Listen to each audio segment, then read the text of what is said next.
பாரம்பரியமான தென்னாட்டு சமையலுங்க.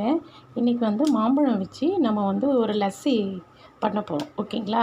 நான் வாங்கிட்டு வந்த மாம்பழம், அதனால் உங்களுக்கு காட்டுறேன். ஓகேங்களா? நம்ம ஒரு மாம்பழம் தான் எடுத்து லஸ்ஸி பண்ண போகிறோம். இப்போ எப்படி பண்ணுறதுன்னு பார்ப்போம். ஓகேங்களா? வச்சு நம்ம ஒரு லஸ்ஸி பண்ண போகிறோங்க. இப்போது இதில் நான் பாதி பழம் எடுத்திருக்கேன். ஓகேங்களா? இந்த மாம்பழத்தில் நான் பாதி பழம் எடுத்திருக்கேன். ஓகேங்களா? அதோ கட் பண்ணி வச்சுருக்கேன். ஓகேங்களா?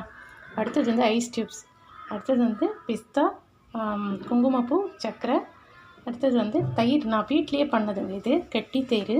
இது அமிலியா பவுடரை வச்சு நம்ம கலக்கி காசி வீட்லேயே நான் பண்ணியிருக்கேன். இதுலேருந்து நம்ம ஒரு 6-7 ஸ்பூன் ஊற்றிக்கலாம். ஓகேங்களா? இன்றைக்கி மாம்பழ லஸ்ஸின்னு பார்க்க போகிறோம். ஓகேங்களா?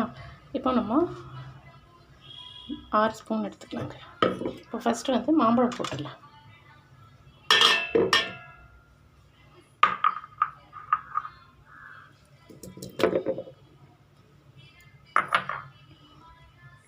அடுத்தது நம்ம தயிர் போட்டுக்கணும். பாருங்கள், கட்டியாக இருக்கும் தயிர். வீட்லேயே நீங்களும் வீட்லேயே செய்யுங்க. பாருங்கள் எப்படி இருக்குது பாருங்கள். 2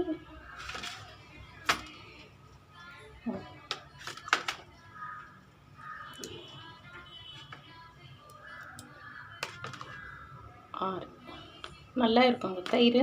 வீட்டில் செய்யுங்க. அடுத்தது நம்ம சர்க்கரை ஒரு 6 ஸ்பூன் போட்டுக்கலாங்க.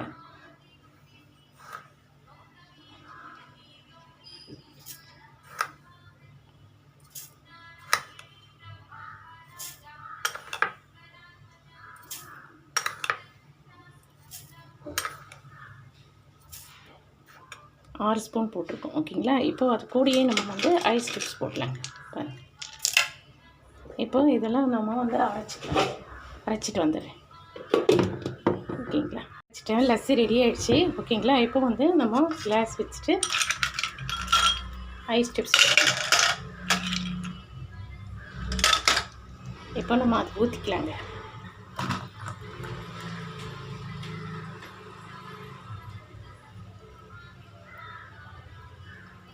குழந்தைங்களுக்கு வெயில் காலத்தில் இந்த மாதிரி பண்ணி கொடுங்க. இதுக்கு மேலே நம்ம 2 ஐஸ் டிப்ஸ் போடலாம் உள்ள. இப்போ நம்ம பிஸ்தா பருப்பு வச்சுருக்கோம் இல்லைங்களா, அதில் எடுத்து கொஞ்சம் போட்டுக்கலாம். அதெல்லாம் குழந்தைங்களுக்கு இந்த மாதிரி பண்ணி கொடுங்க, உடம்புக்கும் எடுத்து. அடுத்தது நம்ம குங்குமப்பூ வச்சுருக்கோம்.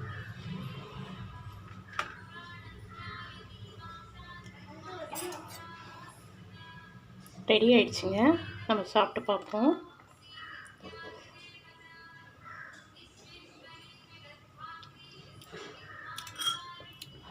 சூப்பராக இருக்குங்க.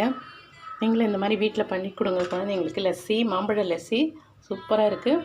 பிடிச்சிருந்தால் லைக் பண்ணுங்கள், ஷேர் பண்ணுங்கள், கமெண்ட் பண்ணுங்கள், சப்ஸ்கிரைப் பண்ணுங்கள். Okay, thank you.